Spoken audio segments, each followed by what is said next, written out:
down, yeah. I've been feeling so down, yeah. Can you tell me why? Can you tell me why? Kita simak videonya yuk. Cuaca adalah keadaan udara yang terjadi di suatu tempat yang relatif sempit dengan waktu yang relatif singkat. Sedangkan iklim adalah kondisi umum cuaca di suatu daerah dalam jangka waktu yang panjang dan cakupan wilayahnya luas. Jadi, perbedaan cuaca dan iklim terletak pada rentang waktu dan cakupan wilayahnya. Di balik perbedaannya, cuaca dan iklim memiliki unsur yang sama loh. Apa aja sih kesamaannya? Unsur pertama yaitu suhu atau yang sering disebut temperatur.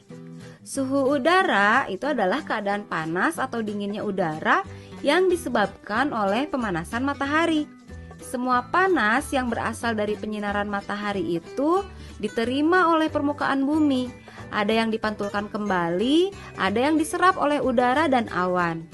Banyak sedikitnya sinar yang diterima oleh bumi tergantung oleh beberapa faktor.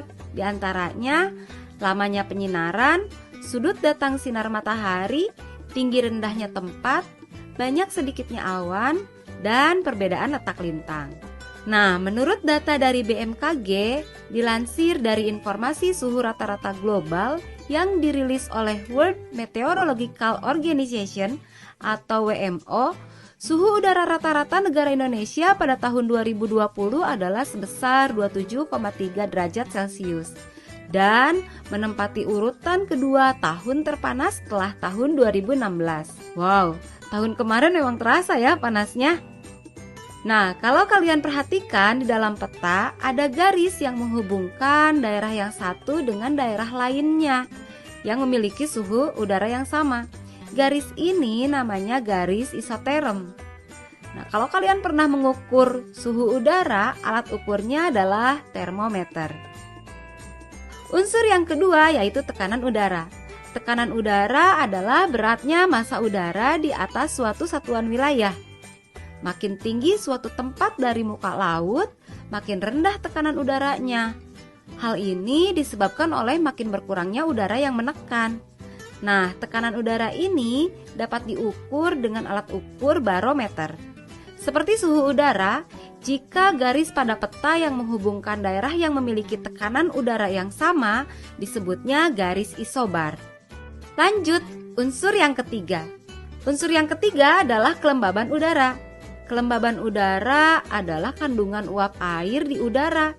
Uap air tersebut berasal dari evaporasi dan transpirasi. Alat untuk mengukur kelembaban udara namanya higrometer.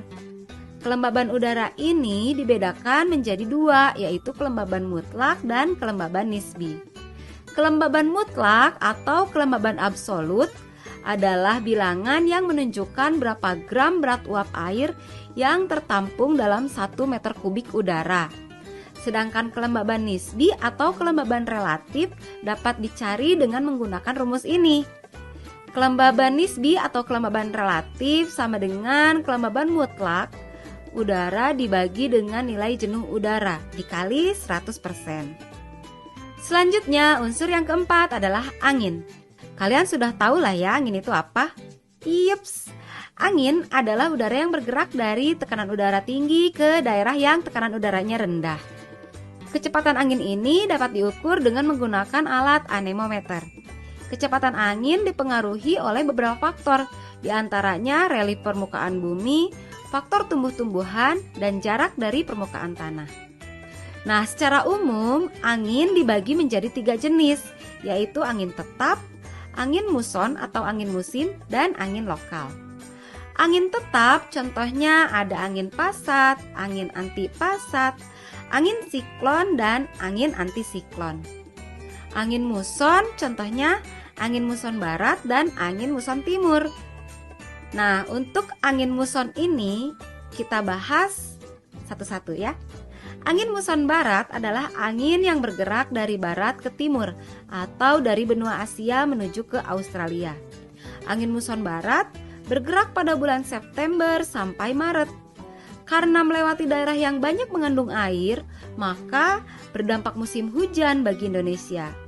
Sebaliknya, angin muson timur bergerak dari benua Australia menuju Asia. Angin muson timur ini terjadi pada bulan Maret sampai September. Ketika sampai di wilayah Indonesia, angin ini melalui laut yang sempit sehingga tidak mengandung uap air yang banyak dan berdampak musim kemarau bagi Indonesia. Nah, saat ini kita ada di musim penghujan. Menurut kalian angin apa yang berhembus saat ini di Indonesia? Jawab di kolom komentar ya. Berikutnya ada angin lokal, meliputi angin darat, angin laut, angin lembah, angin gunung, dan angin pon. Angin pon ini memiliki sifat yang panas, kering, dan merusak. Oh iya, penamaan angin ini biasanya berdasarkan arah dari mana angin itu berasal atau bertiup. Nah, untuk angin pon sendiri di Indonesia penyebutannya berbeda-beda di beberapa daerah. Seperti Sumatera Utara menyebutnya dengan angin bahorok, Jawa Tengah menyebutnya angin kumbang, Jawa Timur menyebutnya angin gending, Sulawesi menyebutnya angin brubu, dan Papua menyebutnya angin wambrau. Wah, unik sekali ya penamaannya.